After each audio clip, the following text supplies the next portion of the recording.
Bienvenue dans cette nouvelle vidéo. Aujourd'hui, je vais vous montrer comment créer un code QR pour votre Wi-Fi afin que vous n'ayez pas besoin de saisir le mot de passe. Cela est utile si vous souhaitez l'imprimer ou le conserver sur votre téléphone pour le cas où vous auriez des invités chez vous ou dans un endroit où vous avez un réseau Wi-Fi et que vous voulez que n'importe qui puisse y accéder plus rapidement. Pour ce faire, il vous suffit de suivre le lien qui se trouve ici. Ce lien est dans la description de la vidéo et vous mènera à la page suivante. Sur cette page, vous devez cliquer sur ce bouton qui dit « Cliquez ici ». Vous cliquez là et cela va simplement charger cette nouvelle page web. Sur cette nouvelle page web, nous avons de nombreuses options, mais celle-ci est axée sur le Wi-Fi. Cependant, gardez à l'esprit que vous pouvez également créer un code QR pour un lien ou une URL, un lien vers une page web, pour un message texte, pour un téléphone, pour qu'il soit enregistré sur un téléphone portable, pour un email, un texte automatique, une vCard qui est essentiellement des informations de contact d'une personne, une géolocalisation ou simplement des informations sur un événement que vous allez avoir.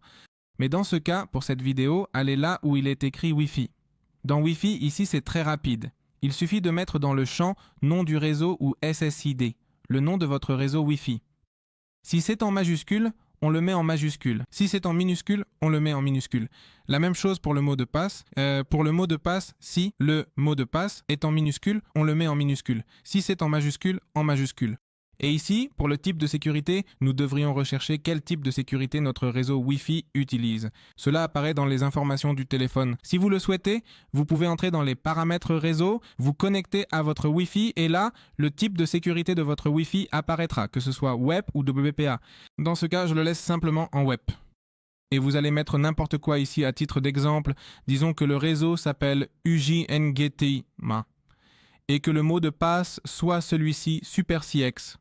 Et ici, pour la taille, vous pouvez choisir si vous voulez qu'il soit grand ou petit. En réalité, cela n'a pas d'importance, vous pouvez mettre ce que vous voulez. Dans ce cas, je vais le mettre très grand. Et la redondance, comme nous le lisons ici, est un facteur qui permet que le QR puisse être lu, même s'il est détérioré. C'est-à-dire que plus il y a de redondance, mieux c'est. Alors, que pouvons-nous faire au cas où nous imprimons le code QR sur une feuille ou une page ? Si ce code est visible, ne se mouille pas, ou si la feuille est simplement coupée, déchirée ou autre, si nous avons une bonne redondance, nous pourrons quand même le scanner. Donc nous laissons en moyen, nous mettons ici en très grand et nous allons générer le code QR. Ici, nous attendons et comme vous le voyez, ce code QR est déjà généré. Alors, nous pouvons simplement faire un clic droit, ouvrir l'image dans un nouvel onglet et comme vous le voyez ici, le code QR est déjà généré. Nous pouvons le télécharger ou l'imprimer comme je vous le disais et chaque fois qu'une personne le scanne, elle se connectera automatiquement au réseau Wi-Fi que nous avons choisi et aux données que nous avons mises précédemment sur la page que je vous ai montrée qui sont les mêmes que celles-ci, ci-dessous. Et en gros, ce serait tout. J'espère que cette vidéo vous a plu, qu'elle vous a été utile et pour toute question, laissez-la dans la section des commentaires. À bientôt, au revoir.